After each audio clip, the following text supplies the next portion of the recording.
Hello, Abbas. Thank you so much for agreeing to do this interview for us for Hidden Figures. We really appreciate it. We're very, very interested in the work that you are doing. Can you please, first of all, tell us something about your background, including ethnicity, education, and your current occupation?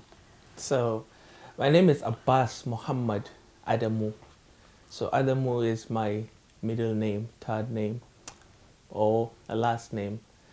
And I originally come from Nigeria. I am Muslim and a practicing one for that matter. I've been to primary, secondary schools, and even my first university education in Nigeria. And I had a master's degree at the Anglia Ruskin University, and currently reading for a PhD in business with management. I've been an associate lecturer at the University of Plymouth for over 3 years, and that's what I do for now. But before coming to Plymouth, I've been a school teacher. I thought accountancy or financial accounting or principle of accounts. I've thought economics, business studies, Nigerian history, and some other subjects. So I've done some of those, a guidance counselor in a secondary school, a school head teacher, before I decided to further my education, and that's why I'm in Plymouth today. I'm interested to know, Abbas, how you combine education and climate change. When we were talking about how important it is, to have a tree, especially as it relates carbon capturing, because we said, okay, all our daddies drive cars. I used to ask children, how did you came to school this morning? Oh, my daddy brought me in a car. I said, okay, do you know how much emission? Do you know how much smoke? Because you have to speak their language. Do you know how much smoke that car releases? And do you know that that smoke is the air pollution we're talking about? That creates the pollution. And do you know that it's almost similar to what the firewood seller, also contributes? And children were now able to, oh, really? So a lot of them said, our houses are just 20 minutes, work from this place, and we'll now be walking to school. And we don't need our daddies or mommies to drive us to school. And some of them that are of age thought, no, we're going to get bicycles, because these were some of the things I said to them that they could use instead of, driving to school. And I say, okay, so for the larger community that drives, how do we now do away with the toxic air? And we said, trees then, because trees are carbon capturers. One of the role, apart from the fact that they control desertification, they control erosion, they are also these very natural, creations that captures carbon. And we thought, let's go to our backyard then and start planting trees. And children were very happy, always very happy. And for them again, especially for a child of 7, 8, 9, when they plant a tree and they see it grow, oh, I've just put in the seed and look at it. So after, normally in our agricultural science classes, we say normally plants or seeds germinate in 5 days. And then they now start counting. Day 1, day 2, day 3, day 4, day, oh, and then they'll just come, look, something has cropped up. And then it starts, and the way they look after the trees, the way they protect it. And I just thought, at that point that, look, if there is any way to deal with climate change, then we need to actually change people's behavior. And if there is any group of people, if there's any demography to target, then it should be children. Because when you change the child I told that driving causes pollution, went home and related the message to the parent. And they said to the parent, we don't want you to drive us to school again. Now the parent, I remember one of the parents coming, look, we are no longer comfortable at home. Virtually everything we do at home, our children stand up against us and they say, look, you are not doing this right, you are not doing that right. And I thought, oh, so getting the child, to understand this is actually one of the best ways to combat it. And as a school teacher, I think if there was anything, or if there is anything I miss right now, of being a school teacher, some of these very fun, moments I had in terms of how I was contributing, to the children's life. So for you, what next? What next? What are your plans and what is your vision? That's right. So I think for me, if I'm asked what my vision is, I think it's to see a better world, but in what way? And that could always be the question. Now, I always envision the 17 Sustainable Development Goals. And to me, I feel if all the 17 goals were to be achieved, then my task is done. And until and unless all the goals are done with, in my view, then I still have a lot of work to do. I still have a lot of things to do. I want to see an end to poverty. I want to see that nobody is hungry. I want to see peace. I want to see justice. I want to see equality, be it gender, be it racial, be it all the demographic variables, and I want to see a better world. But in my view, how I see a better world is if some of these sustainable development goals or all of them are attained, or if you like, all their negative impacts are reduced to the barest minimum. So if that is done, then in my view, I've completed my task. I know it's a very tall order. We're now in 2024 and we're talking about achieving Agenda 2030 by the year 2030.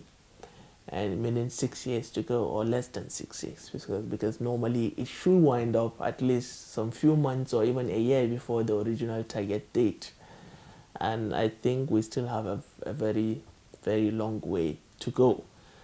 However, with some of the developments regarding, how climates have been perceived today, I think there is a light at the end of the tunnel.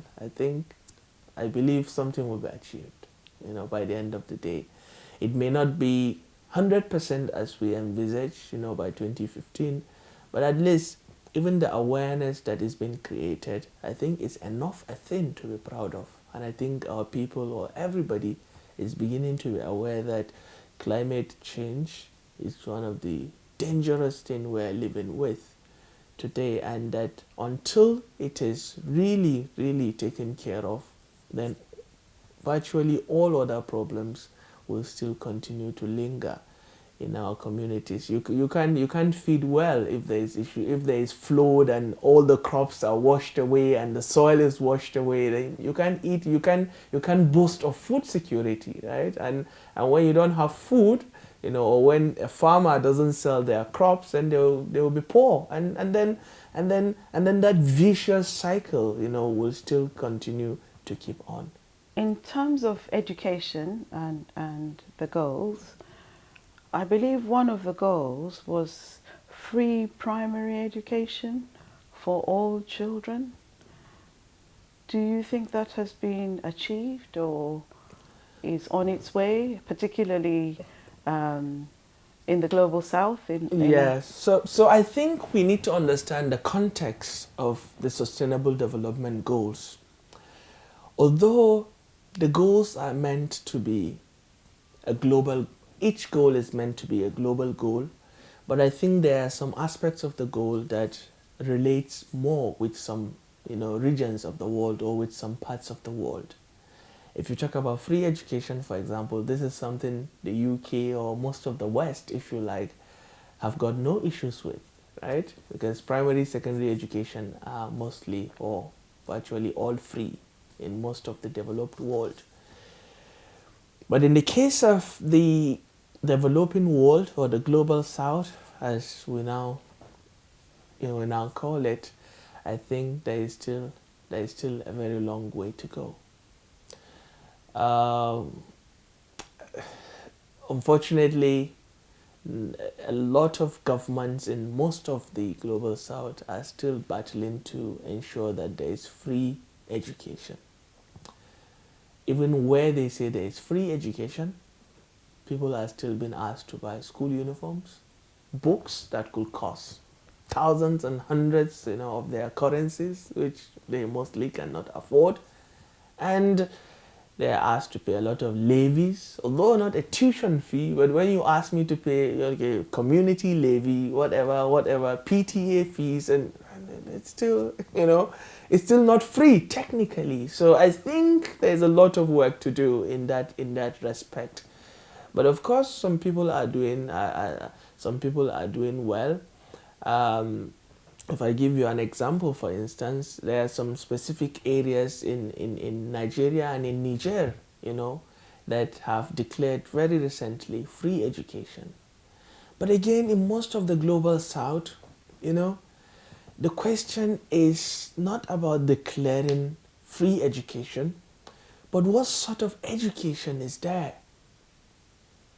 Because again, Sustainable Development Goals talk about quality education, right? So it's not just about free education, but quality education again. And I think this is something I know most of the global south will also, or is still battling with. How do they provide, or how do we help provide quality education? It's one thing to say, okay, education is free, and then children are sitting on the floor, and then there is no blackboard to write on the wall. The whole blackboard is destroyed. Or when the children haven't even got uniforms or a footwear, and then they are coming to school barefooted, they are coming to school with an empty stomach, and there is no food to eat. And then what do you want them to learn? Nothing, technically. So I think it's one thing to also say, okay, free education, everyone should come, and it's another thing to also make sure you create an enabling environment where that education will thrive, and you have good teachers and all the resources that are needed to provide quality education. So some people are doing things, regarding that. If you read through the news, or if you listen to the news every day, you read the dailies, you could see that so many countries, in the global south are realizing that we need to do something about education, which they are doing. But I think so many more need to brace up and do a lot to achieve that as well. Thank you very much, Abbas. Do you have anything else you'd like to say to the world at large? To the world at large. Any message of positivity?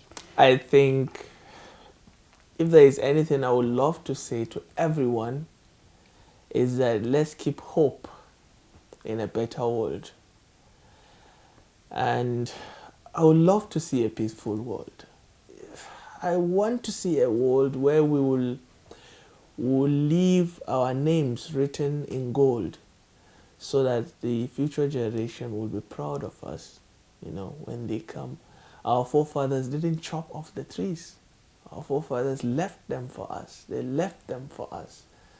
And I'm sure for so many of them, if they should come back today, they'll be very disappointed with what they left, in terms of either the community, how people will see people on the street, and then not even a hello or hi, will come in between you. I would want to see a community where people will see each other and they will say hello or hi, or where I will see an older person who cannot carry a big bag passing by me, and then I will help them, and things like that, so that people will have a feeling of self, belongingness, and we feel we all belong to the same community, and then we add, we contribute to its development as well. Abbas, thank you so much for talking to us at Hidden Figures today. We really appreciate your contribution. Thank you. Thank you for having me too. And I hope you have a great time ahead.